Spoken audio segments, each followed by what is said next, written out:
Day in my life beres-beres kamar di kampung halaman. Ta pami ieu kamarnya Lira irohnya temen-temen. Janten pertama iroh boboknya Lira teh di kelas 4 SD temen-temen. Pami temen-temen inget teu pertama boboknya Lira teh umur sabaraha coba. Tah tidinya jadi teterusan deh iroh teh bobonya Lira kitu.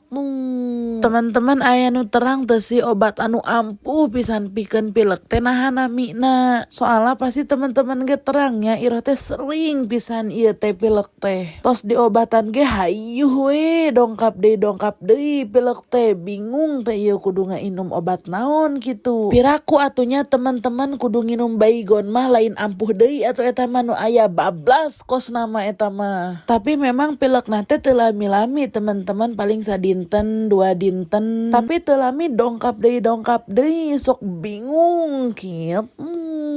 Tuh gening tos rengse teman-teman beberesna. Enakeun nya pami tos diberesan mah. Teman-teman tong bosen-bosen nya ningalian konten-konten iroh. Karena beberes kamarna tos rengse, tos bersih, tos enak, tos kinclong we pokona. Tosnya sakieu heula, dadah.